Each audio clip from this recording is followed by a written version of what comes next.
இந்த வீடியோவை பார்க்க வந்திருக்க எல்லாருக்கும் வணக்கம். போன 5 எபிசோடும் பார்க்கலனா இந்த வீடியோவில் கதை புரியாது. பார்க்காதவங்க 5 எபிசோட லிங்க்கு டிஸ்கிரிப்ஷனில் கொடுத்துருக்கேன், போய் செக் பண்ணி பாருங்க. போன எபிசோடு எங்கே முடிஞ்சது ஞாபகம் இருக்கா? சிவா, ஜனனி, விருதன், விசாலாட்சி 4 பேர்கிட்டையும் ரோஜா என்ன சொல்ல போறான்னு அவளை பார்த்துக்கிட்டே இருக்காங்க.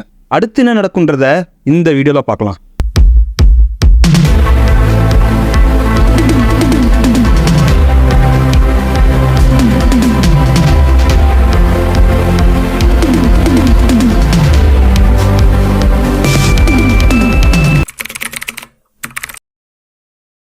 ரோஜா, சிவா, ஜனனி, விருதன், விசாலாட்சி 4 பேர்கிட்டையும் என்ன சொல்கிறான்னா, 5 வருஷத்துக்கு முன்னாடி நான் சின்ன பொண்ணாக இருக்கும்போது நான், அப்பா, அப்புறம் என்னோட அண்ணன் 3 பேரும் சந்தோஷமாக வாழ்ந்துட்டு வந்தோம். என்னுடைய அப்பாவோட வியாபாரத்தில் நஷ்டம் ஏற்பட்டதுனால அந்த கடை ஓனர்கிட்ட கடனாளியே ஆகிட்டார். அதனால் அந்த கடை ஓனர் என்னையும் என்னோட அண்ணனையும் அந்த கடனை அடைச்சிட்டு எங்களை மீட்டுக்கோன்னு எங்கள் 2 பேரையும் அடிமையாக இழுத்துட்டு வந்துட்டான். அண்ணன் 2 வருஷமாக என் கூட தான் இருந்தான். அப்பாவும் எங்களை மீட்க வரவே இல்லை.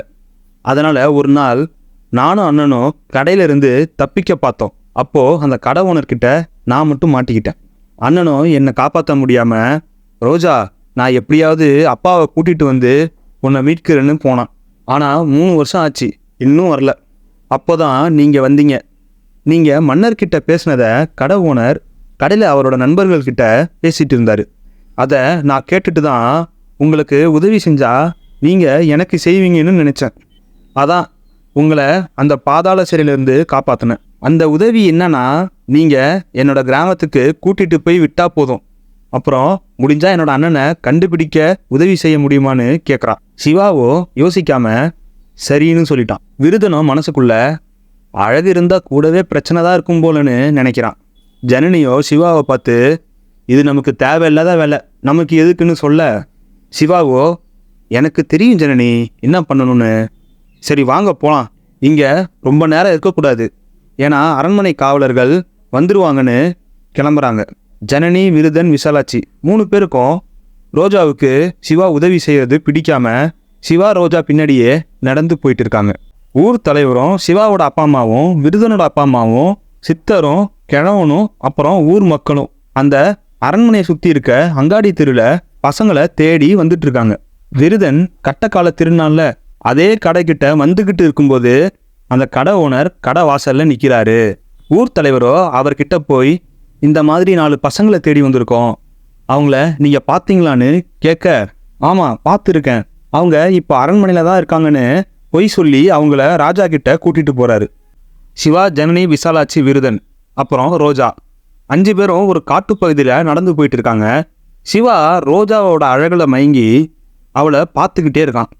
ஜனனி அதை பார்க்க பார்க்க கொஞ்சம் கொஞ்சமாக சிவா மேலே வெறுப்பாகிறான்.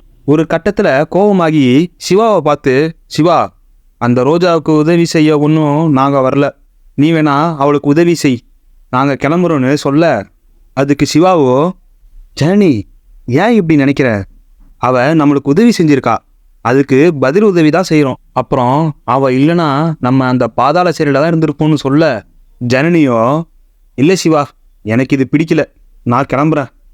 என்ன விருதா, நீயும் அவன் கூட சேர்ந்துட்டியான்னு கேட்க, விருதனோ அப்படி இல்லை ஜனனின்னு சொல்கிறான். சிவாவோ, கொஞ்சம் அமைதியாயிரு ஜனனி, ஏன் இப்படி கோவப்படுறேன்னு சொன்னதும் ஜனனியோ, என்னது நான் கோவப்படுறேனா அப்படின்னு கோவமாக கேட்குறா. விசாலாட்சியோ, ஏன் எல்லாரும் சண்டை போடுறீங்கன்னு அழுறா. நடந்ததெல்லாம் பார்த்துட்டு ரோஜா, என்னால் நீங்கள் ஏன் சண்டை போடுறீங்க, நான் வேணா கிளம்புறேன்னு சொல்ல, சிவாவோ, ஏய் ரோஜா, அப்படிலாம் சொல்லாத, உன்னை கண்டிப்பாக பத்திரமா உங்கள் கிராமத்தில் விட்டுறேன்னு சொல்ல, ஜனனியோ உச்சக்கட்ட கோவமாகி, இல்லை சிவா, நான் இனிமேல் உன் கூட வரமாட்டேன், நான் கிளம்புறேன். என்ன விருதா, என் கூட வரியா இல்லையா, இல்லை சிவா கூட போறியா, நீயாது எனக்கு உண்மையான நண்பனாக இருப்பியான்னு கேட்குறான். விருதனோ என்ன பண்ணுறதுன்னு தெரியாமல் முழிக்கிறான். சிவாவோ விருதன்கிட்ட, அவள் கிளம்பணும்னு முடிவு பண்ணிட்டா, சரி நீ அவளுக்கு துணையாக போன்னு சொல்ல, விருதன், நான் எப்படிதான் உன்னை தனியாக விட்டுட்டு போகிறது, என்னால் முடியாதுன்னு சொல்கிறான். ஜனனியோ விருதன்கிட்ட, நீ வரியா இல்லை நான் போகட்டான்னு கேட்க, உடனே சிவா, விருதா, நீ ஜனனி கூட போ, நான் பார்த்துக்கிறேன்னு சொல்லிட்டான். விசாலாட்சியோ, யாரும் போக தேவையில்லை, இல்லைனா வாங்க எல்லாரும் வீட்டுக்கு போகலான்னு சொல்கிறான். உடனே விருதன், இல்லை விசாலாட்சி, நீங்கள் எப்படியாவது வரத்தை வாங்கிடுங்க, நான் ஜனனியை கூட்டிகிட்டு போகிறேன்னு சொல்லிட்டான். இப்போது ஜனனியும் விருதனும் ஒரு திசையில், சிவா, விசாலாட்சி, ரோஜா வேற ஒரு திசையில் போயிட்டாங்க. ராஜாவோட அரண்மனையில் ஊர் தலைவரும் கிழவனும் சித்தரும் அப்புறம் ஊர் மக்களும் அந்த ராஜசபையில் நிற்கிறாங்க. மன்னர் உள்ளே வராரு. சித்தரை பார்த்ததும் கண்டுபிடிச்சிட்டாரு. நீங்கள் கிழக்கு தேசத்து பழைய மன்னராச்சே, உங்களை ரொம்ப நாளாக தேடிட்டு இருக்கோம். பரவாயில்ல, நீங்களே வந்து மாட்டிக்கிட்டீங்க. சரி, இவங்களாம் யாரு? உங்கள் ஊர் மக்களான்னு கேலி பண்ணி சிரிக்கிறான் மன்னன். சித்தரோ அமைதியாக நிற்கிறாரு. மன்னர், இன்னும் பழைய மாதிரிலாம் கோவம் வருது இல்லை போல, அதான் சித்தராகிட்டியேன்னு சொல்ல, சித்தரோ, கேலி செய்தது போதும், நாங்கள் 4 பசங்களை தேடி வந்தோம், அவங்க இந்த அரண்மனையில் இருக்கிறதா சொன்னாங்க, அதான் வந்தோன்னு சொல்கிறாரு. அதுக்கு மன்னரோ, அந்த 4 பசங்கக்கிட்ட ஒரு வரைபடம் இருந்துச்சே, அதை நீ தான் கொடுத்தன்னு சித்தரை பார்த்து கேட்க, சித்தரோ ஆமான்னு சொல்ல, மன்னர், அந்த பசங்களை இங்கே தான் பாதாள சிறையில் அடைச்சி வச்சுருந்தேன். அது மட்டும் இல்லாமல் அந்த வரைபடம் என்கிட்ட தான் இருந்தது. ஆனால் அவங்க என்னை ஏமாற்றி அந்த வரைபடத்தை என்கிட்டேருந்து எடுத்துட்டு அந்த வரம் கொடுக்கும் அதிசய மழை தண்ணியோட மலைக்கு ஓடி போயிட்டாங்க. அந்த இடத்துக்கு போகிற வழி உனக்கு தெரியும்னு நினைக்கிறேன். அந்த வழியை என்கிட்ட சொன்னீங்கன்னா உங்களை விட்டுடுறேன், இல்லைனா உங்கள் எல்லாரையும் அடித்தே கொல்லுவேன்னு வயசானவங்கன்னு பார்க்க மாட்டேன், முதல்ல அந்த தாத்தாவை தான் கொல்லுவேன்னு சொன்னதும் உடனே கிழவன், என்னை தாத்தான்னு சொல்லாத, எனக்கு பிடிக்காதுன்னு சொல்ல, மன்னரோ, நீ என்ன வாலிபனா, தாத்தான்னு சொல்லக்கூடாதுன்னு சொல்கிற, யார் அங்கே இந்த தாத்தாவை சாட்டையால் அடிங்கன்னு சொல்ல, அரண்மனை காவலர்களோ கிழவனை சாட்டையால் அடிக்க, மன்னர் சிரிச்சுக்கிட்டே, என்ன சித்தரே, வழியை சொல்கிறீங்களா இல்லை தாத்தாவை அடித்த கொல்லவான்னு கேட்க, கிழவனோ, டேய் மன்னா, என்னை தாத்தான்னு சொல்லாத, எனக்கு கெட்ட கோவம் வரும்னு கத்த, அரண்மனை காவலர்களோ இன்னும் அடி பிரித்து எடுக்கிறாங்க. ஊர் தலைவரோ, இந்த கிழவன் வேற வாயை கொடுத்து புண்ணாக்கிக்கிறான்னு முணங்குறாரு. சித்தரோ, சரி சொல்கிறேன், அவர் அடிக்கிறத நிப்பாட்டுருங்கன்னு சொன்னதும் மன்னர் அரண்மனை காவலர்களை நிப்பாட்டுங்கன்னு சொல்லி, சரி நீ வழியை சொல்லு அப்படின்னு கேட்குறாரு. சித்தரோ, வழியை சொன்னால் புரியாது, நானே உனக்கு காட்டுறேன்னு சொல்லிட்டாரு. மன்னரோ, உன்னை நம்பலாமான்னு கேட்க, சித்தர், நம்பலாம், ஏன்னா பசங்களும் அதே வழியில் தான் போகிறாங்க, அவங்கள தேடணும்ல அப்படின்றாரு. மன்னரோ, உன்னை நம்ப முடியாது, நீ அந்த மலைக்கு என்னை கூட்டிகிட்டு போகலனா உன் கூட இருக்க ஆளுங்களை ஒருத்தராக கொன்றுவேன்னு மிரட்டுறாரு. சித்தரோ சரின்னு சொல்லிட்டாரு. இப்போ மன்னரும் மன்னரோட படைகளும் சித்தர், ஊர் தலைவர், சிவாவோட அப்பா அம்மாவும் கிழவனும் ஊர் மக்கள் எல்லாரும் பசங்களை தேடி கிளம்பிட்டாங்க. இருட்டாகிடுச்சு. சிவா, விசாலாட்சி, ரோஜா 3 பேரும் ஒரு அடர்ந்த காட்டுப்பகுதியில் குளிர் அதிகமாக இருக்குன்னு தீ மூட்டி ஒரு இடத்துல ஓய்வு எடுக்கிறாங்க. சிவா ஜனனி பண்ணதை நினச்சி சோகமாக உட்காந்துருக்கான். விசாலாட்சியோ, கவலைப்படாதண்ணா, அவங்களுக்கு எதுவும் ஆகாதுன்னு சமாதானப்படுத்துகிறா. சிவாவோ, சரிம்மா நீ போய் தூங்குன்னு சொல்ல, விசாலாட்சியும் சரிண்ணான்னு சொல்லிட்டு போய் படுத்துட்டா. இப்போது சிவாவும் ரோஜாவும் உட்காந்துருக்காங்க. அதே மாதிரி ஜனனியும் விருதனும் குளிர் அதிகமாக இருக்குன்னு தீ மூட்டி வேற ஒரு இடத்துல ஓய்வு எடுக்கிறாங்க. விருதன் ஜனனி கிட்ட சொல்கிறான், நீ பண்ணது தப்பு ஜனனி, என்னதான் இருந்தாலும் சிவாவை பாதியிலே விட்டுட்டு வரக்கூடாது. இதுக்காக அவனும் சரி நம்மளும் சரி சின்ன வயசுலேருந்து கஷ்டப்பட்டுருக்கோம், உனக்கே தெரியும்னு சொல்ல, அதுக்கு ஜனனியோ, புரியுது விருதா, ஆனால் சிவா என்னை புரிஞ்சிக்க மாட்டானேன்னு ஃபீல் பண்ணுறான். விருதனோ, சரி விடு பார்த்துக்கலான்னு சொல்ல, உடனே ஜனனியோ, நம்ம தப்பு பண்ணிட்டோம், என்னை மன்னிச்சிடு விருதா, நீ சொன்ன மாதிரி சிவாவை விட்டுட்டு வந்திருக்கக்கூடாது, அவனுக்கு மிருகங்கள்னாலே பயம் வேற, எல்லாம் அந்த ரோஜாவால் தான், வா நம்ம உடனே போகலான்னு சொல்ல, விருதனோ, ஆனால் உனக்கு சிவா மேலே தண்ணி பாசம்தான் ஜனனின்னு சொல்லி சிரிக்க, ஜனனியோ வெக்கத்தில் சும்மா இருடான்னு சொல்லி, வா நம்ம உடனே கிளம்பலான்னு சொல்கிறான். விருதனோ, ஜனனி எப்படி இந்த இரவு குளிரில் அதுவும் இந்த காட்டில் போக முடியும், காலையில் போகலாம் படுன்னு சொல்கிறான். ஜனனியோ சரின்னு படுத்துட்டு தூங்காமல் சிவா நம்மளை தப்பாக நினச்சிருப்பானோன்னு யோசிச்சுக்கிட்டே இருக்கா. அந்த பக்கம் ரோஜா சிவா கிட்ட சொல்கிறா, சிவா ஜனனிக்கு உன்னை பிடிச்சிருக்குன்னு நினைக்கிறேன், அவளை நீ தப்பாக நினைக்காத, நீ வேணா பாரு, அவள் திரும்பி உன்கிட்ட தான் வருவான்னு சொல்கிறான். சிவாவோ அமைதியாக பார்த்துட்டே சரி போய் படு ரோஜான்னு சொன்னதும் ரோஜாவோ சரின்னு போய் படுத்துட்டா. சிவா சோகமாக தூங்காமல் அந்த நெருப்பை பார்த்துக்கிட்டே சின்ன வயசில் நடந்ததெல்லாம் நினச்சி பார்த்து தூங்காமல் தூங்கிட்டு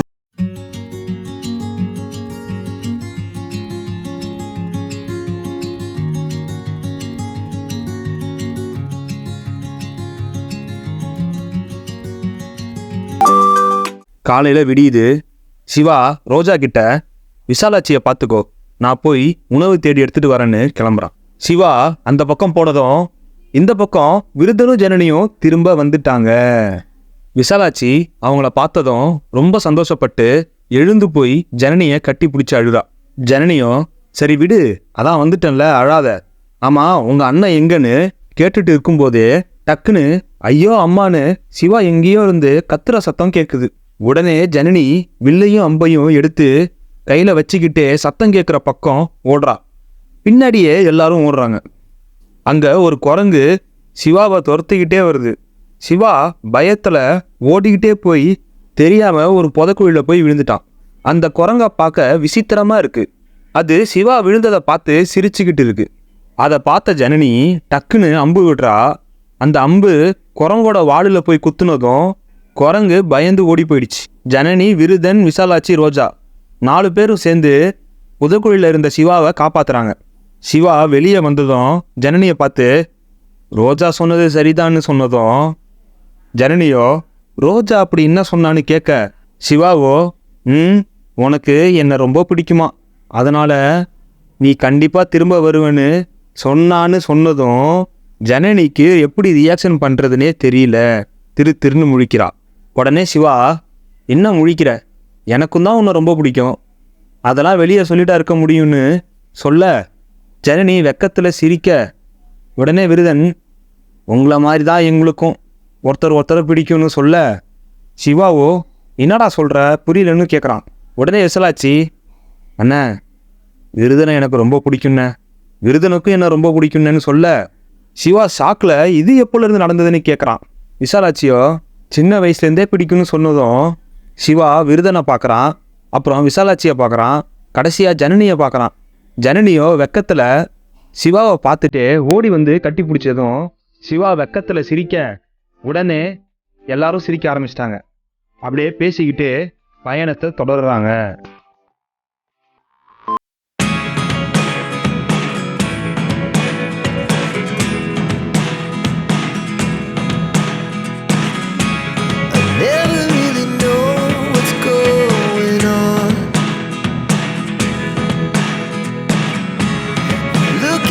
Sometimes like all you want to do is run.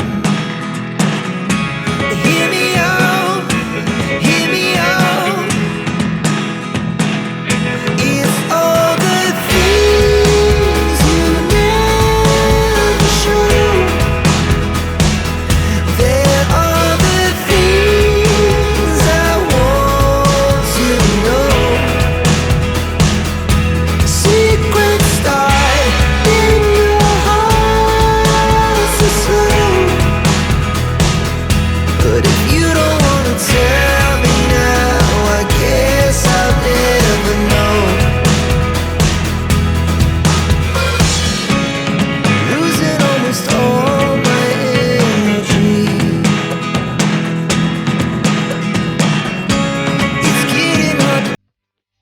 ரோஜா கொஞ்சம் நிறுத்துங்களாம், அது தெரியுது பாருங்க, அதான் என்னோட கிராமம்னு சொல்கிறான். அந்த கிராமத்துக்குள்ள சிவா, ஜனனி, விருதன், விசாலாட்சி, ரோஜா 5 பேரும் ரோஜா வீட்டுக்கு போகிறாங்க. ரோஜாவோட வீட்டு பக்கத்தில் ரோஜாவோட அண்ணன் மரக்கட்டைகளை வெட்டிக்கிட்டு இருக்கான். அவனோட பேர் ஆதித்யன். அவன் தோள்பட்டையில் ஒரு வெள்ளை எலி இருக்கு. ரோஜா அவனோட அண்ணனை பார்த்ததும் ஓடி போய் கட்டி பிடிச்சி அழுதுகிட்டே அப்பா எங்கனான்னு கேட்குறான்.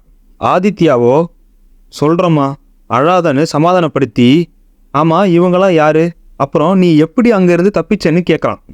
ரோஜா நடந்ததை எல்லாத்தையும் சொல்லி இவங்க தான் என்னை இங்கே கூட்டிகிட்டு வந்தாங்க, இவங்க வரம் கொடுக்கும் அதிசய மழை தண்ணியோட மலையை தேடி வந்திருக்காங்கன்னு சொன்னதும் ஆதித்யாவோ என்னது அந்த மலையவா தேடி வந்திருக்காங்க, நீங்கள் நினைக்கிற மாதிரி அந்த மலைக்கு அவ்வளோ ஈஸியாலாம் போக முடியாது, ஏன் யாராலையும் போக முடியாது, ஏன்னா அங்கே ஒருத்தன் இருக்கான், அவன் பார்க்கவே மிருகத்தனமாக இருப்பான், அவன் அங்கே சுற்றி இருக்க எல்லா மலையையும் அவன்தான் ஆள்றான், அவனை தாண்டி யாராலையும் போக முடியாதுன்னு சொன்னதும் உடனே சிவா, ஆமாம் இதெல்லாம் உனக்கு எப்படி தெரியும், இதை யார் உன்கிட்ட சொன்னான்னு கேட்க ஆதித்யாவோ என்னோட அப்பா தான் என்கிட்ட சொன்னாருன்னு சொல்கிறான். உடனே எல்லாரும் உன்னோட அப்பா எங்கே இருக்காரு, அவரை உடனே பார்க்கணுன்னு சொல்ல ஆதித்யாவோ அப்பா இங்கே தான் இருக்காருன்னு சொல்ல எல்லாரும் எங்கன்னு கேட்க ஆதித்யாவோ தோ என் தோள்பட்டில் இருக்காரே இவர் தான் என்னோட அப்பான்னு சொன்னதும் ரோஜா ஷாக் ஆகிட்டா. சிவா, விருதன், ஜனனி, விசாலாட்சி 4 பேரும் என்னது இந்த எலியா உங்க அப்பான்னு ஷாக்கில் இருக்காங்க. இவங்க பேசுகிறத மரத்து மேலே இருக்க ஒரு குரங்கு கேட்டுட்ருக்கு.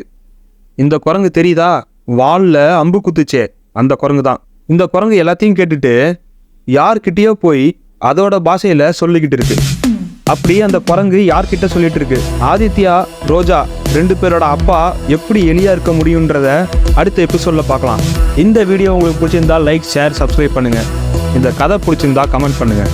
அடுத்த எபிசோடில் பார்க்கலாம்.